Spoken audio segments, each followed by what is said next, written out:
Otep, cher Kamit, nous sommes vendredi et je vais répondre à vos questions, lesquelles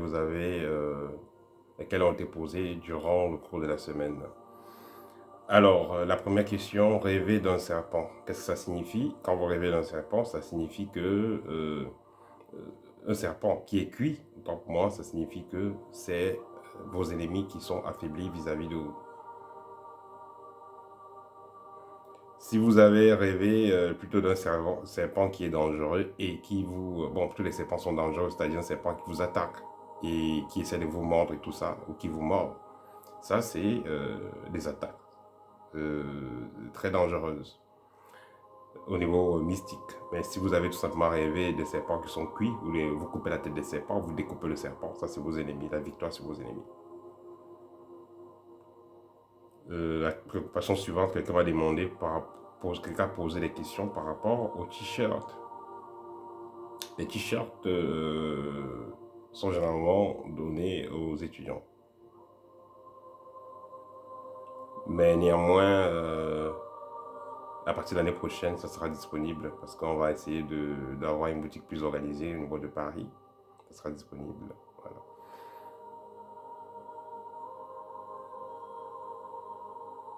Question suivante, que faire directement après les couches de nuit?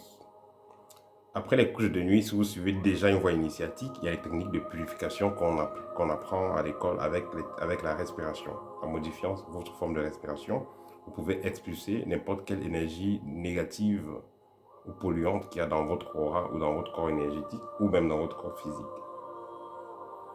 Cependant, si vous n'êtes pas initié, vous n'avez pas encore eu certaines connaissances pour pouvoir vous nettoyer, sans support, vous pouvez néanmoins utiliser des bains d'encens ou alors utiliser des écorces.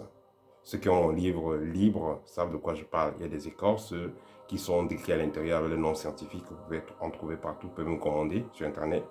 Ces écorces vont vous permettre de vous nettoyer et vous libérer de toute forme de pollution énergétique. Parce que ce que le sorcier va faire pendant les couches de nuit, c'est déposer des larves, des kystes mystiques, des parasites mystiques. Et en faisant donc le bain, ça ne va pas pouvoir, le bain d'eau simple, ça ne va pas pouvoir, ou avec le sel, ça ne va pas vraiment agir où il faut. C'est plutôt en utilisant l'écorce que ça va nettoyer en profondeur ou un encens de qualité, un bon mélange d'encens que vous serez libéré du problème. Ça, c'est au cas où vous ne connaissez pas les techniques respiratoires qui sont enseignées dans les écoles initiatiques.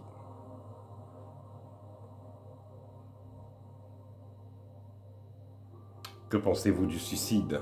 Le suicide révèle d'une possession. Quand vous, disons, les idées exagérées, dont vous pensez perpétuellement au suicide, ça c'est parce que vous êtes possédé. Vous pouvez être possédé, vous ne savez pas que vous êtes possédé, vous avez une entité en vous, vous êtes connecté à des choses que vous ne maîtrisez pas et ces choses-là peuvent donc influencer votre subconscient. Et cela va influencer vos agissements et vos désirs. Parce que vous n'êtes pas vous-même, vous avez autre chose en vous. C'est pourquoi en Afrique, surtout chez nous au Cameroun, quand quelqu'un commence à se comporter bizarrement, on dit que mon ami, tu es sûr que tu es seul dans ta tête. Il faut se dire que, voilà, est-ce que tu n'es pas possédé? Comment s'adresser à un ancêtre s'il est déjà incarné? Si on s'adresse à un ancêtre incarné, est-ce que ça a encore de la valeur? C'est-à-dire que la personne est morte, ça fait 50 ans, et on passe s'adresser à lui, alors qu'il s'est déjà incarné. Voir ce que je vais dire ici pour ne pas entrer dans les profondeurs. Vous n'avez pas besoin de savoir ça. Vous voulez vous adresser à un ancêtre, adressez-vous à l'ancêtre, il va entendre. Incarné ou pas incarné, il entendra. Et il va agir. Tout va dépendre de votre niveau vibratoire et de votre préparation.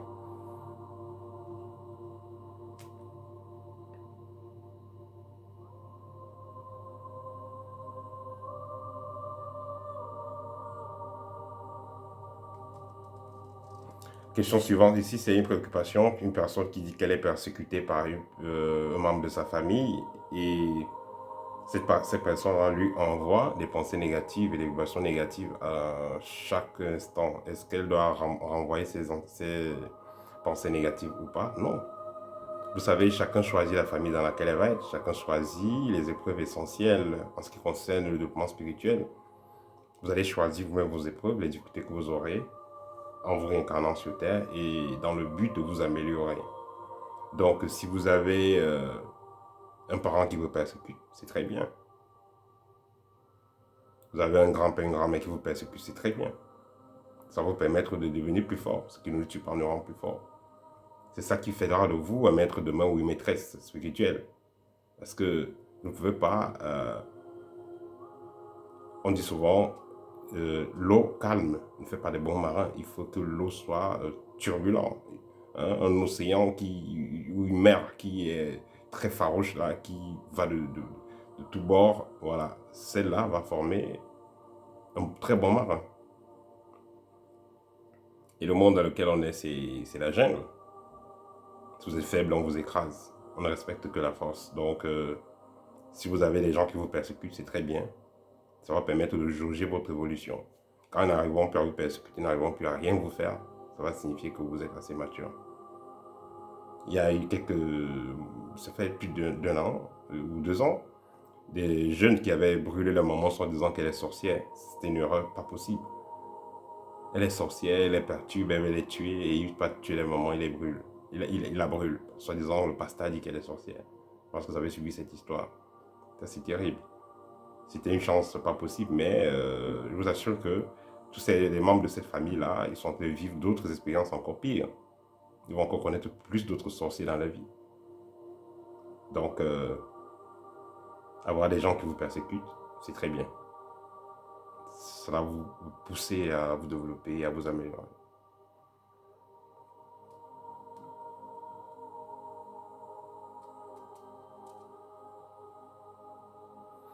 Un politicien initié peut-il attirer des foules dans le meeting? Et bien sûr, le mystique, les politiciens, la plupart sont des mystiques.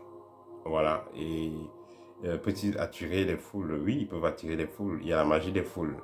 Ils peuvent non seulement attirer des foules, ils peuvent aussi vampiriser tout initié. À ces connaissances-là, mais voilà, ça va dépendre. Est-ce que vous êtes dans la maths? Est-ce que vous êtes dans le désordre? Est-ce que vous êtes dans une spiritualité? Et c'est fétique. Parce que vis-à-vis de la foule, un mystique peut manipuler les foules, il peut attirer, il peut utiliser les énergies, il peut vampiriser, pour dire simplement, il peut entraver la pièce en avance. Il n'a pas besoin de venir physiquement. Il connaît déjà l'adresse et astralement il se projette, il fait ses rituels avec ses gens. Et le lendemain, la pièce, elle est préparée. Ce sera une vache à lait pour ceux qui ont travaillé la pièce. C'est pourquoi beaucoup vont à l'église, par exemple, ils se fatiguent, ils dorment. Parce que justement, on a travaillé ça pour les pomper. Dans les foules, il y a la magie des foules qui existe et qui est assez concrète. Le Kami doit-il fêter Noël? Si on va considérer Noël comme la naissance de Jésus, ça va considérer plutôt les chrétiens, pas le Kami. Et celui qui va considérer Noël comme la naissance du soleil ou la fête du dieu soleil, là tant mieux. Mais en toute honnêteté, ça ne concerne pas trop le Kami. La fête de Noël en tant que fête, parce que c'est plutôt considéré en tant que fête chrétienne. Voilà, donc ça ne va pas trop concerner le Kami. La question suivante, les Rosicruciens pratiquent-ils les envoûtements ou les rituels d'argent? Ça va dépendre, vous parlez des Rosicruciens en tant que membres ou bien ceux qui ont créé l'ordre? Voilà, mais je vais répondre ici en tant que membre en tant que membre de la Rose-Croix. Pas moi, hein. Je vais répondre ici en tant que membre. C'est-à-dire, est-ce qu'un membre de la Rose-Croix peut-il le faire pratiquer des envoûtements? Et ici, ça va dépendre du membre, parce qu'il y a des membres dans ces ordres-là qui ne pratiquent pas de la magie. Ils vont juste lire les monographies, leurs cours, la philosophie, méditer, méditation de groupe, méditation de midi, méditation du mois ou du jeudi, le jour de la semaine, et c'est tout. Ils ne vont pas faire de rituel du genre, il faut envoûter telle personne, envoûter telle personne. Il y a beaucoup de résolutions qui ne le font pas. Mais il y en a des résolutions qui vont le faire. Et il faut noter que être rosicrucien, ça ne veut pas dire que c'est juste que vous faites partie d'un égrégore et vous avez une certaine base d'enseignement. Il y a d'autres personnes maintenant qui sont dans la Rose-Croix, mais ils sont encore dans une magie indienne, ils sont dans d'autres magies. Et la Rose-Croix ne vous interdit pas d'aller dans une autre forme de magie. Quand vous êtes rosicrucien ou formation, vous pouvez faire le type de magie que vous voulez. Donc, ce qui fait qu'il peut être dans... quelqu'un peut avoir... quelqu'un peut être rosicrucien comme couverture, mais il fait de la magie, il envoûte les gens, il fait tout ce qu'il veut faire en ce qui concerne les gens. Il fait des crimes rituels, il fait tout ce qu'il veut. Moi, vous n'allez pas voir un livre de la Rose qui va parler des crimes rituels, des envoûtements, envoûter les gens, utiliser les gens. Non, jamais. Pareil, les rituels d'argent. Il n'y a pas un document de la Rose-Croix ou un rituel rosicrucien que vous allez faire, l'argent apparaît. C'est faux. La Rose-Croix, la franc-maçonnerie, c'est un mouvement philosophique.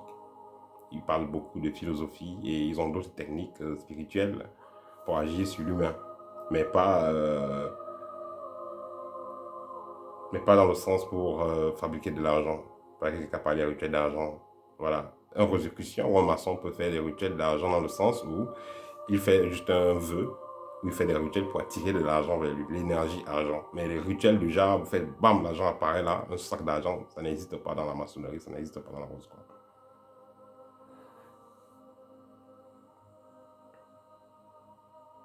Parce que si ces rituels existaient où on faisait apparaître de l'argent, ce qu'il n'y aurait pas de loge rosicrucienne, où il n'y aura pas de rose au Cameroun ou en Afrique. Il n'y en aura pas. Parce que s'ils ont déjà tout l'argent, ils n'ont plus rien à faire avec nous. Donc, voilà, il faut comprendre ça comme ça. Si ces loges avaient des rituels pour faire apparaître de l'argent, ils n'auraient pas besoin de nous. Parce qu'ils pouvaient créer autant d'argent qu'ils veulent. Vous savez les sommes que les chefs d'État africains débouchent chaque année, qu'ils envoient dans ces loges-là. Voilà. Question suivante. L'énergie sexuelle et l'énergie spirituelle, quelle est la différence? Alors, l'énergie sexuelle et l'énergie spirituelle. L'énergie, on va dire que les deux vont dans le même sens. Parce que si vous perdez l'énergie sexuelle, vous perdez l'énergie spirituelle. Donc les deux sont liés. Et si vous avez perdu beaucoup d'énergie, vous avez perdu l'énergie spirituelle, l'énergie sexuelle, vous ne pouvez pas l'utiliser normalement. Donc tout ça c'est l'énergie. Il faut juste penser à énergie, énergie, point final. Et aussi, en développant votre énergie sexuelle, ça augmente votre énergie spirituelle. Alors, que faire pour ne pas perdre son énergie spirituelle ou sexuelle? Tout simplement, il faudra contrôler sa sexualité et avoir un certain contrôle sur son environnement et avoir contrôle sur ses différents corps, apprendre à se connecter à la terre et au ciel, apprendre à vous connecter à l'environnement où vous êtes. Et si vous vivez en harmonie avec ces environnements-là, il est clair que vous aurez une très bonne qualité et quantité d'énergie. Alors, comment demander de l'aide aux ancêtres? Pour demander de l'aide aux ancêtres, faites des libations, préparez-vous énergiquement, vibratoirement et faites la demande la plus simple possible, de la façon la plus simple possible. Faites-le très simplement. Et vous aurez des résultats.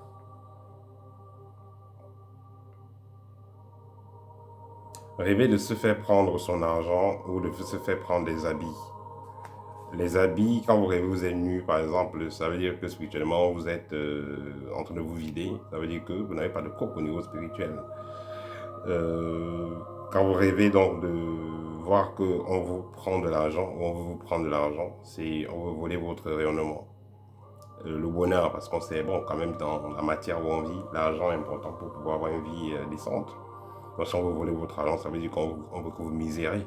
On veut retirer vos habits, ça veut dire qu'on veut que vous misérez. Donc, il faudra faire très attention à quelqu'un qui vous calcule.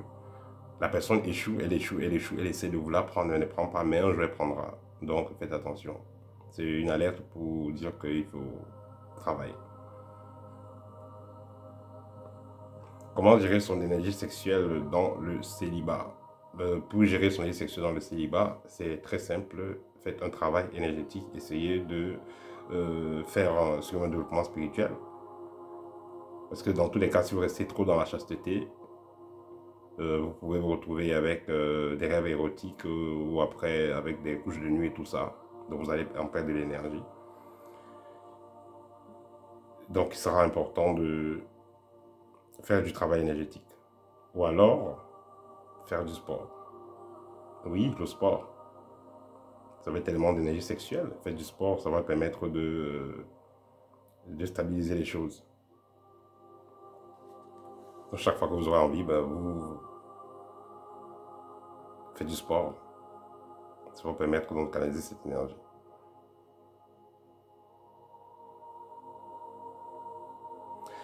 Euh, Pourquoi y a-t-il des miracles au nom de Jésus? C'est-à-dire quand les gens font les prières, ils disent au nom de Jésus et il y a des miracles. Pourquoi est-ce que ça se passe comme ça? Qu'est-ce qui en est? Pourquoi ça se passe comme ça? Alors, il y aura des miracles quand les gens vont prier au nom de Jésus. Pourquoi? Parce que il y a ce qu'on appelle effet placebo, c'est-à-dire quand vous êtes en train de suivre certaines paroles, quand vous êtes dans certaines positions, ici il n'y a pas de position mentale, euh, vous êtes influencé intérieurement par ce que vous entendez, par ce qu'on vous fait croire. Et cela va activer vos énergies internes pour que votre chimie se change. Et ensuite, ça va avoir une réaction bénéfique. C'est-à-dire que il y a un système en vous que vous ne comprenez pas, vous ne connaissez pas. Et ce système peut être activé quand vous avez une forte croyance en quelque chose. Et si maintenant, dans votre tête, dans votre subconscient, dans votre conscience, la plus haute forme de divinité, c'est Jésus. Dans ce cas, quand on va parler au nom de Jésus, ben, vous aurez donc cette chimie interne-là qui va se déclencher et vous verrez un changement qui va se passer. Donc ce n'est que dans ce sens.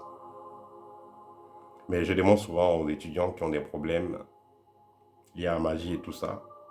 Avant, vous étiez en train de prier Jésus et vous faisiez des prières au nom de Jésus et il y avait certaines nuits vous dormez bien, certaines nuits vous ne dormez pas bien. Mais maintenant, avec le nouveau programme que je donne, vous n'allez pas prier Jésus et vous n'aurez plus ces problèmes. Donc vous comprenez que ça dépend. Hein, ça dépend de vos croyances.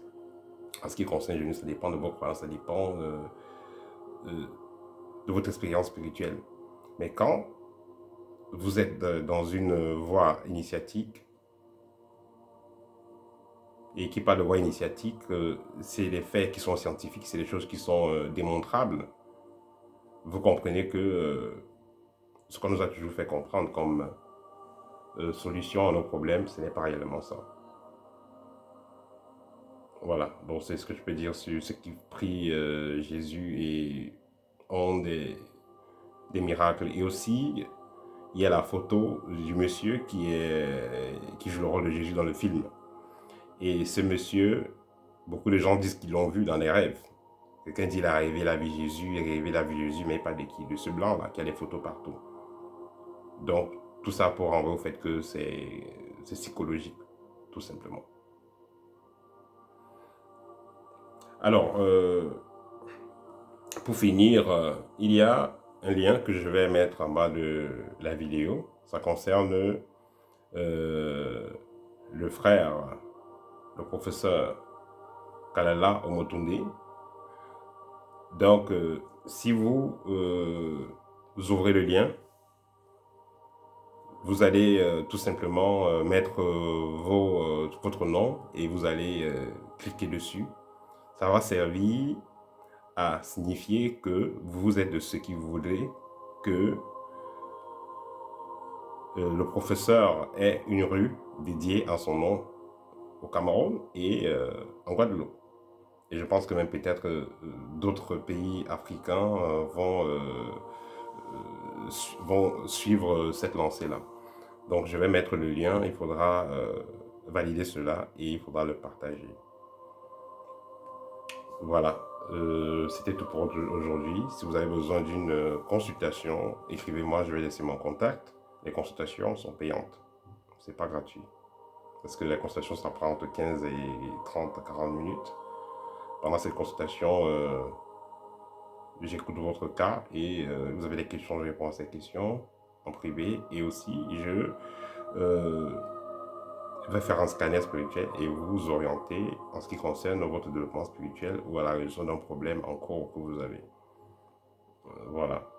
Aussi, si vous êtes intéressé par les livres que nous avons, Livres et Art Néréoné, n'hésitez pas. Et le prochain livre est en cours de téléchargement. Le prochain livre arrive, ça sera encore plus pratique. Voilà. Au TEP et à très bientôt.